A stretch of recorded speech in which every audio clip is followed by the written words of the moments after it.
हरियाणा के कृषि एवं किसान कल्याण मंत्री चौधरी कंवरपाल ने करीब 2 करोड़ 73 लाख रुपए की लागत में हुए 4 सड़कों के सुदृढ़ीकरण के विकास कार्यों का उद्घाटन किया। इन सड़कों में संगेड़ा गांव में जटेड़ी की और चंगनौली गांव में सखेड़ा और इसी प्रकार संखेरा के दरियापुर और रामखेड़ी तारावाल की एक सड़क सुदृढ़ीकरण हुआ है। इस दौरान कृषि मंत्री ने मीडिया से बात करते हुए विकास कार्यों की जानकारी दी। खबर सूत्र के लिए यमुनानगर से राकेश भारती की रिपोर्ट। यहाँ कुछ सड़कों का जो चौड़ीकरण था वो किया गया है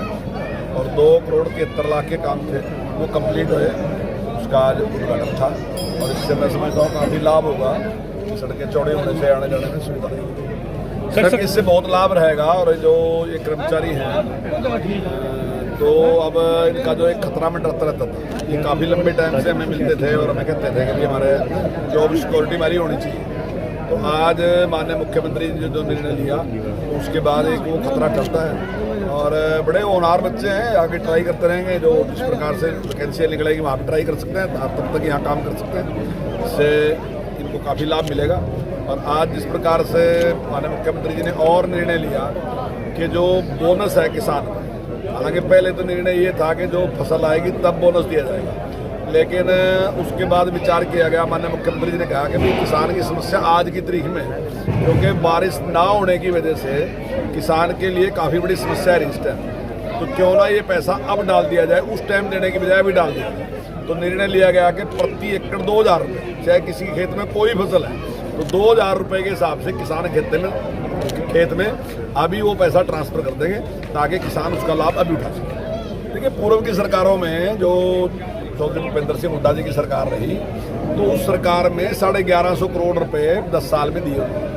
उसके मुकाबले में उन्होंने 12,500 करोड़ रुपए किसान को देने का काम किया। तो हमारे टाइम में उनकी काफ़ी मदद हुई, लेकिन अब तो चलो वो कुछ भी बात कहते रहें, लेकिन उस टाइम किसान के लिए किया कुछ नहीं, केवल बातें थी। चाहे फसल खरीदने की बात है तो फसल खरीदने में भी जो केंद्र सरकार खरीद रही थी गेहूँ और धान, वो तो उन्होंने खरीदा, लेकिन अपने आप कोई प्रयास नहीं है। चाहे बाजरा खरीदने की बात थी, सरसों खरीदने की बात थी, उन्हें कोई फसल नहीं खरीदी, लेकिन हम 14 फसलें पहले से खरीदते रहे, लेकिन अब हमने 24 फसलें खरीदने का निर्णय किया कि जो भी फसलों का MSP केंद्र सरकार देगी हम उन सारी फसलों को हरियाणा सरकार खरीदेगी। बिल्कुल 100% हम तो ये बात कहते हैं कि भाई बाहर की बात नहीं हम करते, हम तो ये कह रहे हैं कि भाई यहीं आओ और हमारे से यहीं किसी गांव में ही खड़े के पूछ लो कि आपने क्या करा और हमने क्या करा, और गांव के व्यक्ति से पूछ लो भी उनके टाइम में गांव में क्या आया था और हमारे टाइम में गांव में क्या है, उसके बाद हमारे हल्के में क्या आया और उनके टाइम में हल्के में क्या आया, हमारे टाइम में जिले में क्या विकास है और उनके टाइम में जिले में क्या विकास है। तो वहाँ का आसपास का ही पूछ लो, मान लो 100 किलोमीटर दूर का कहा किसी ने पता भी नहीं होता, तो मैं तो ये कह रहा कि वहीं लोगों से पूछोगे उनके टाइम में क्या काम हो और हमारे टाइम में क्या काम हो।